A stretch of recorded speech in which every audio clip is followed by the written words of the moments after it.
You're a useless wife. Before things get complicated, get rid of your wife.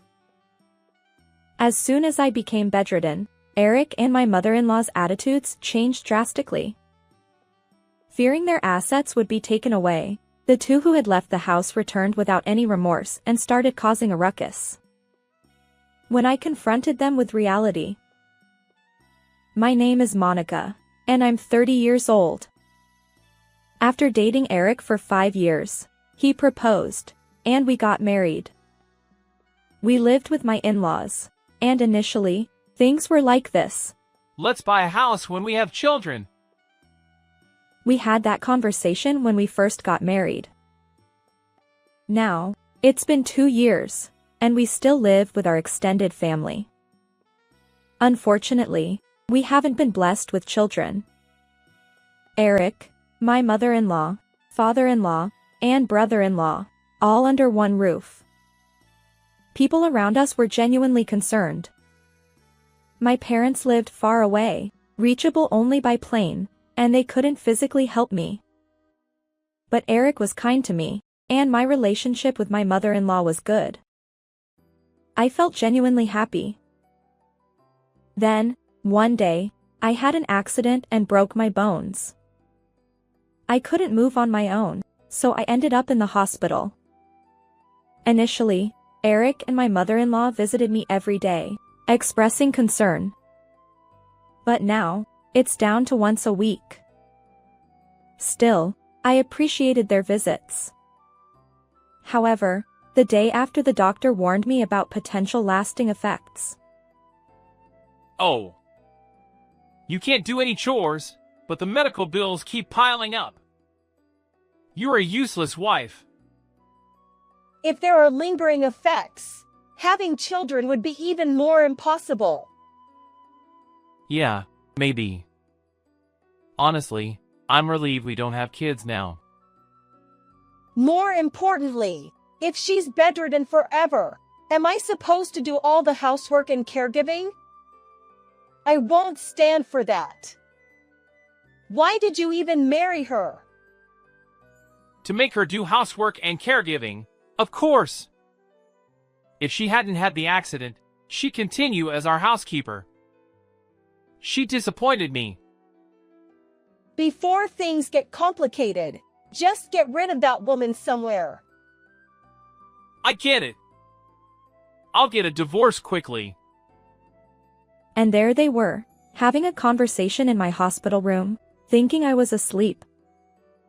For them, I was nothing more than a housekeeper and caregiver. Since then, Eric and my mother-in-law have become openly cold toward me. Eric hardly visits, right?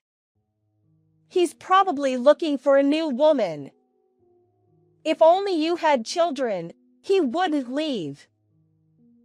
Eric had stopped visiting, even just once a week. My mother-in-law seemed to drop by only to make snide remarks out of boredom. Towels and laundry were taken care of by my brother-in-law, who also checked if I needed anything.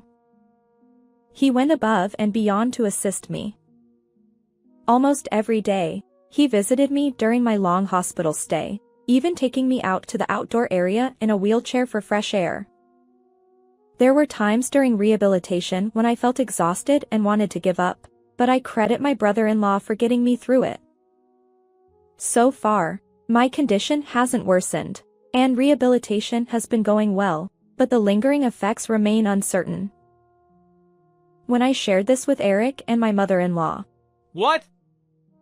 Seriously? See? I told you. We should have gotten rid of her sooner. The two of them argued about me. My brother-in-law intervened. What are you both saying? Monica has done everything for the house and our father. Isn't this treatment too harsh?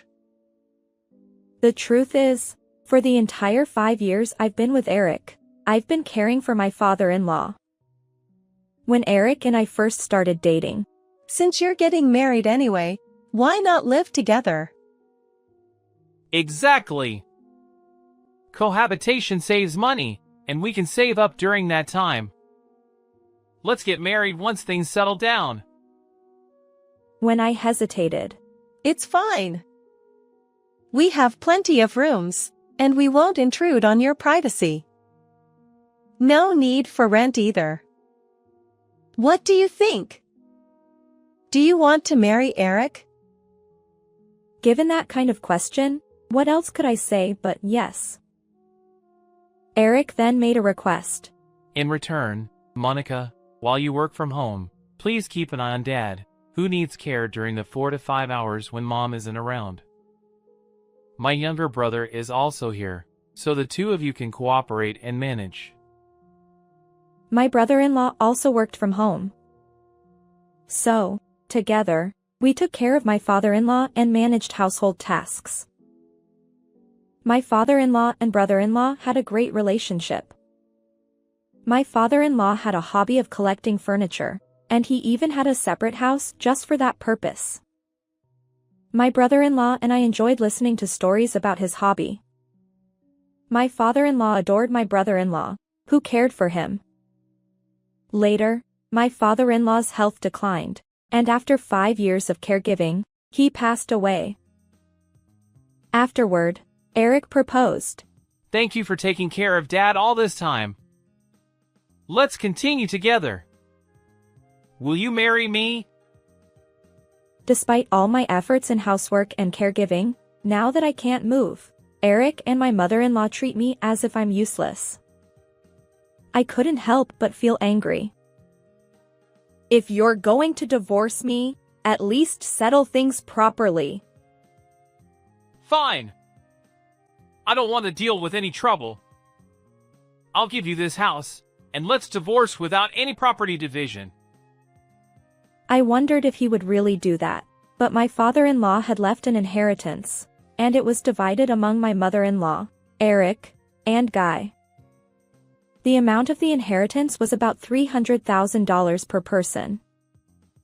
I was told to do the paperwork, and it was hard to do it with Guy. No way! I can't give up the house. If we divide the property, I'll lose half of my savings besides the inheritance. This house is just a waste of space in the countryside. It's no problem to give it away. It's worth at most $150,000.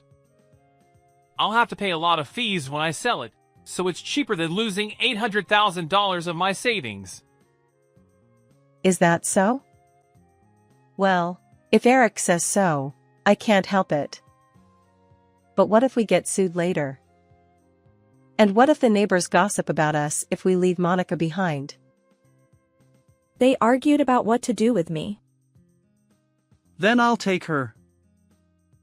Guy interrupted Eric and his mother's conversation and said that. Why do you have to take her? Oh, you have a crush on Monica, don't you? I've always had a feeling. You can have her if you want. She's useless now anyway. Don't say give you back the house and Monica later, okay? Of course. Don't you dare ask me for money later.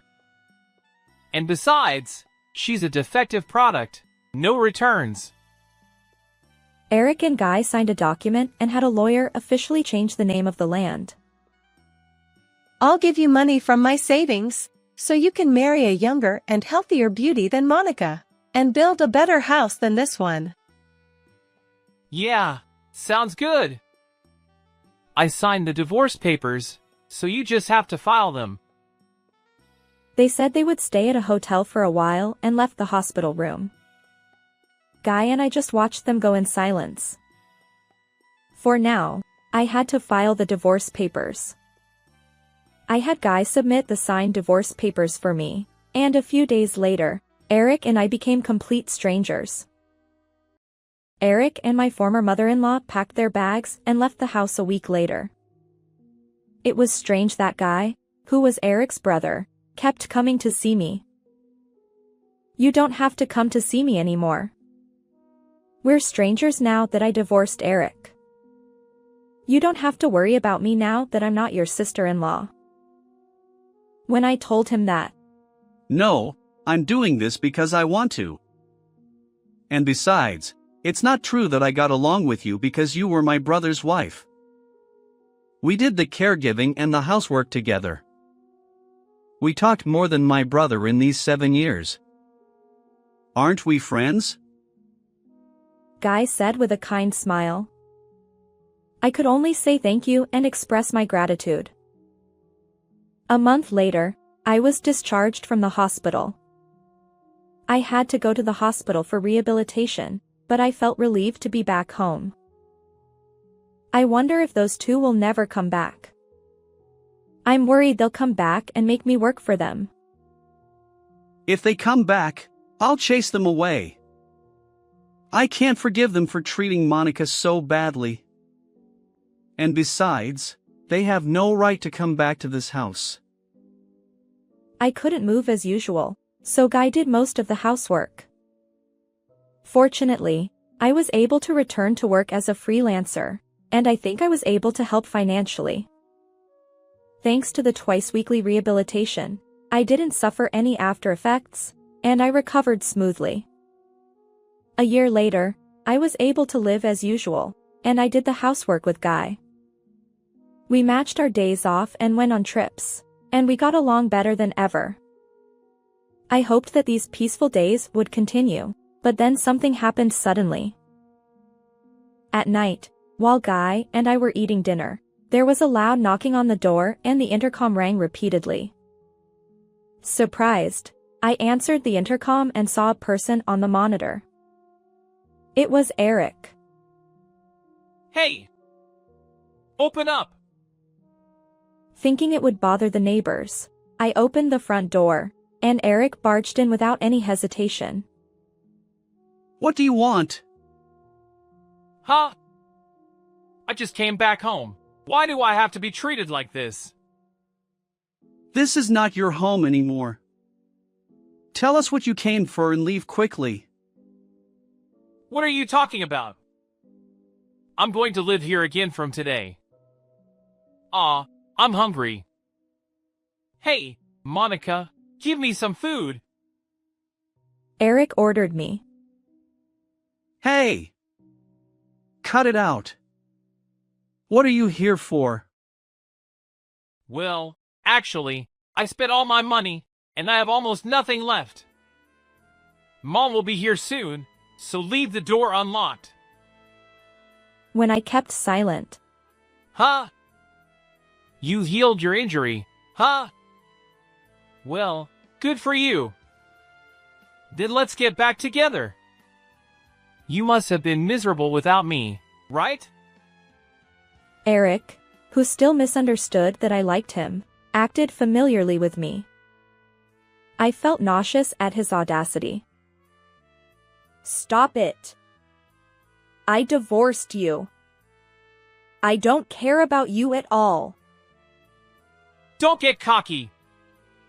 You've been living off my money all this time, and you're nothing but a useless person who can only do housework. Just shut up and do what I say. Eric yelled at me, and then the door opened, and my former mother-in-law came in. You left the door unlocked. How careless. Oh. What's going on? She was defying me, so I was teaching her a lesson. She's become thick-skinned in the year we were gone. Eric and my former mother-in-law started to relax in the house as if it was normal. Stop it. This is not your house. I'll call the police. Yeah, about that, this house was originally under Dad's name, right?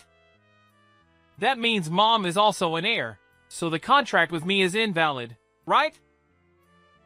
He said something unreasonable. You said you would give us the house.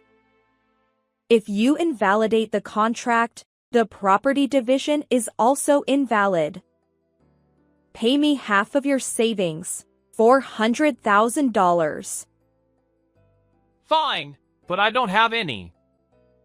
Didn't I tell you? I spent it all. I quit my job, and I spent it on alcohol, gambling, investing, anything. I have almost nothing left. I was stunned by Eric's words. I couldn't believe he had spent such a large amount of money in just 1 year. And I also borrowed money from a consumer finance company. About $300,000, I guess. Can you pay for it?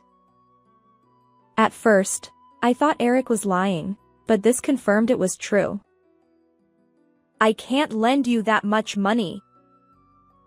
I'm not asking you to lend it. I'm telling you to pay it. We don't have any money to give you. I'll call the police. Guy called the phone and reported it to the police. You've become fearless this year. You're just trying to act cool in front of Monica. Eric started to rampage in the house, breaking the furniture that was my father-in-law's keepsake. My former mother-in-law also laughed and destroyed the furniture.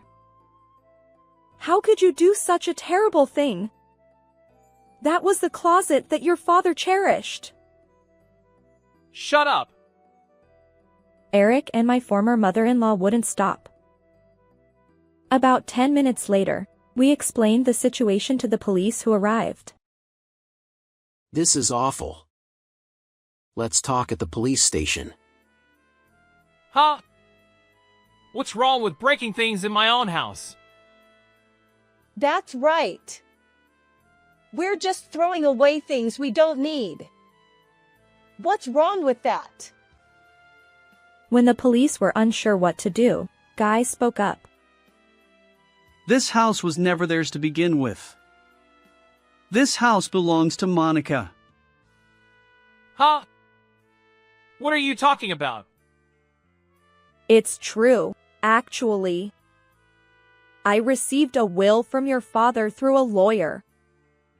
It's no wonder you don't know. You gave me what I told you to, and left the paperwork to your brother Guy and me. Then, this house was yours from the start. When I told them that, Eric and my former mother-in-law were dumbfounded.